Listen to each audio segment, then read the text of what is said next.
நான் இப்போ உங்களுக்கு நேஷ்னலிசம் இன் இந்தியா பற்றி தமிழில் சொல்லித்தர போகிறேன்.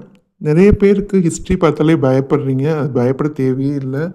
கான்செப்ட் மட்டும் புரிஞ்சுட்டா யூ கேன் மேனேஜ். ஸோ இப்போ நம்ம பார்ப்போம். நேஷ்னலிசம் இந்தியாவில் ஃபஸ்ட்டு இன்ட்ரொடக்ஷன் பேஜில் anti colonial movements, what is colonialism, இந்த மாதிரி 2 விஷயம் கொடுத்துருப்பாங்க. காலனியலிசம் அப்படின்னா என்ன அர்த்தம்னா, ஃபாரின் பவர்ஸ் வந்து இன்னொரு கண்ட்ரியை கேப்சர் பண்ணி அந்த கண்ட்ரியோட பீப்புளை வந்து தன்னோட கண்ட்ரோலில் வச்சுக்கிறது, ஆல்மோஸ்ட் அவங்கள டாமினேட் பண்ணுறது தான் காலனியலிசம்னு சொல்லுவாங்க. அப்படி பார்த்தோம்னா பிரிட்டிஷ்காரவங்க காலனியல் கவர்மெண்ட், நம்ம அவங்க கண்ட்ரோலில் இருந்த ஒரு கண்ட்ரி. ஸோ பிரிட்டிஷ் வந்து நம்ம கண்ட்ரிக்குள்ளேயே வந்து நம்மளை அவங்களுடைய கண்ட்ரோலில் எடுத்துகிட்டு நம்மளை அவங்க டாமினேட் பண்ணாங்க. இதுதான் வந்து காலனியலிசம்னு சொல்லுவாங்க. இதுக்கு இன்னொரு பேர் இம்பீரியாலிசம்னு சொல்லுவாங்க. ஸோ இதுக்காக நம்ம கண்ட்ரியில் நம்ம ஆன்டி காலனியல் மூமெண்ட்ஸ்ன்னு சொல்லிட்டு ஆர்கனைஸ் பண்ணோம்.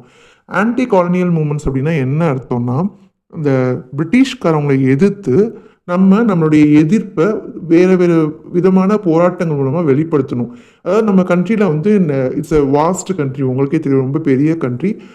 ஒவ்வொரு ஸ்டேட்லேயும் ஒவ்வொரு விதமான பிரச்சனை. அப்போ என்ன பண்ணாங்கன்னா, அந்த ஸ்டேட்டில் இருக்கிற மக்கள் வந்து தன்னோட பிரச்சனைகளுக்காக தனக்கு தெரிஞ்ச விதத்தில் பிரிட்டிஷ்காரங்களை எதிர்த்து போராடினாங்க.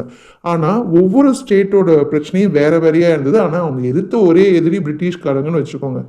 ஆனால் இவங்க யாருக்கிட்டையும் யூனிட்டியே கிடையாது. மொத்த கண்ட்ரிலையும் யூனிட்டியே இல்லை. காரணம், நமக்கு லாங்குவேஜ் தான் ஒரு பெரிய பிரச்சனையாகவும் அந்த காலத்தில் இருந்திருக்கு.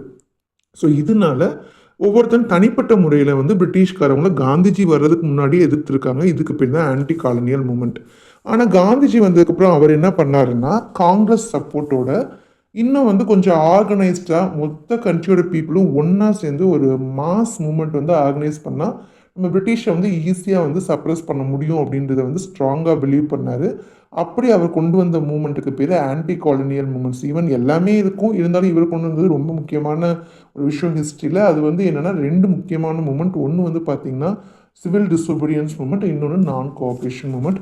இந்த லெசனில் நான் ஒவ்வொன்றா உங்களுக்கு சொல்லிக் கொடுக்குறேன். தேங்க்யூ.